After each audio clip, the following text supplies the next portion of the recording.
Hey hello everyone and আসসালামু আলাইকুম। কেমন আছেন আপনারা? আশা করি ভালো আছেন। আলহামদুলিল্লাহ আমরাও ভালো আছি। চলে আসলাম আপনাদের সঙ্গে আরেকটা নতুন ভিডিও শেয়ার করতে। এই ভিডিওটা কিন্তু 2 দিন আগে পোস্ট করার কথা ছিল, ব্যস্ত থাকার কারণে আমি কিন্তু এডিট করতে পারিনি, তাই তোমাদের সঙ্গে শেয়ার করতে পারিনি। আজকে আমার এই ভিডিওর মধ্যে থাকছে আলু দিয়ে মাংস রান্না করার রেসিপি। অনেকেই অনেক রকম ভাবে রান্না করে, কিন্তু আমি যেভাবে রান্না করি আমার মনে হয় এইভাবে তোমরা কেউ কখনো রান্না করোনি। আর এইভাবে রান্না করলে তোমরা দেখবে টেস্টটাও কিন্তু অসাধারণ হয়। তো চলো আজকের ভিডিওটা স্টার্ট করা যাক। তোমরা কিন্তু ভিডিওর প্রথমেই দেখতে পেলে আমি কিন্তু তেলের মধ্যেই মাংসটা দিয়ে দিয়েছি। কড়াইয়ে মাংস দেওয়ার আগেই কিন্তু আমি আলু ভেজে নিয়েছি।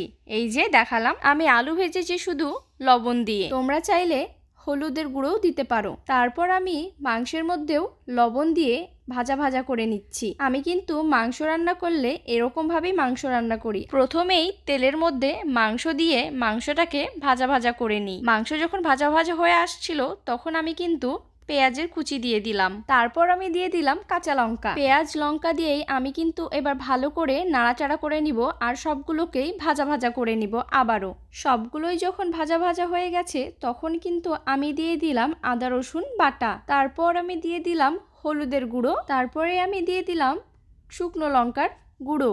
এবার আমি সবগুলোকেই ভালো করে নাড়াচাড়া করে নিচ্ছি, যেন কড়াইয়ে লেগে না যায়। এই পর্যায়ে খুব ভালো করে নাড়াচাড়া করে নিতে হবে।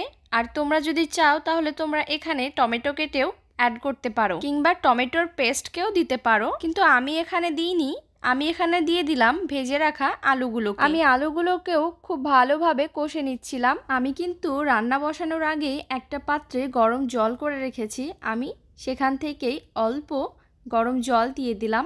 এবার আমি সবগুলোকেই ভালোভাবে নেড়ে নিচ্ছি, তারপরেই ঢাকা দিয়ে দেব। আসলে আমি এখানে আরো ভালোভাবে কষে নেওয়ার চেষ্টা করছি। আমার কিন্তু মাংস কষানো একদম কমপ্লিট হয়ে গেছে, পুরো ভাজা ভাজা হয়ে গেছে।